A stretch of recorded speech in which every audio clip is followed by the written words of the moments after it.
विजेचा शॉक लागून म्हैसवर येडकाचा जागीच मृत्यू. महावितरणच्या हलगर्जीपणामुळे शेतकऱ्यांचं मोठं नुकसान. जावली तालुक्यातील कुडाळ इथं आज दुपारी 3 वाजता संतोष बळवंत बुधावले या शेतकऱ्याचा म्हैसवर येडकाला विद्युत वाहिनीचा शॉक लागून जागीच मृत्यू झाला.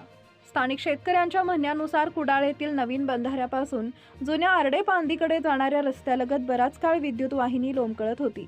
या संदर्भात महावितरण कार्यालयाला वारंवार तक्रारी करण्यात आल्या होत्या. मात्र सोनगाव व कुडाळ महावितरण कार्यालयाकडून अद्याप कोणतीही कार्यवाही करण्यात आलेली नाही. महावितरणच्या या हलगर्जीपणामुळे संतोष बुधावले यांचं हजारो रुपयांचं नुकसान झालं असून यामुळे शेतकऱ्यांमध्ये संताप व्यक्त केला जात आहे. दरम्यान या घटनेनंतर शेतकऱ्यानं कुडाळ येथील पशुवैद्यकीय अधिकाऱ्यांना संपर्क करण्याचा प्रयत्न केला असता त्यांचा मोबाईल नॉट रिचेबल आला. त्यानंतर मेढा पशुवैद्यकीय दवाखान्याशी संपर्क साधला असता तेथील अधिकाऱ्यांनी तक्रार कुडाळमध्येच नोंदवावी लागेल असं सांगितल्याचं शेतकरी बुधावले यांनी स्पष्ट केले.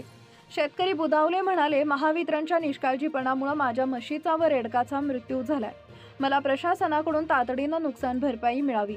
तसेच स्थानिक शेतकरी व नागरिकांनीही मागणी केली की आता तरी शेतीमधून जाणाऱ्या धोकादायक विद्युत वाहिन्यांचा ताण काढून टाकावा, अन्यथा भविष्यात मानवी जीवितहानी होण्याची शक्यता नाकारता येत नाही. महावितरण एखाद्या व्यक्तीचा जीव जाण्याची वाट पाहताय का, असा सवालही नागरिकांनी उपस्थित केलाय. या DSP न्यूज लाईव्ह चॅनलच्या बातमीची दखल घेतली जाणार की नाही याकडे सर्वांचं लक्ष आहे. DSP न्यूज लाईव्ह सातारा प्रतिनिधी मोहन खुडे.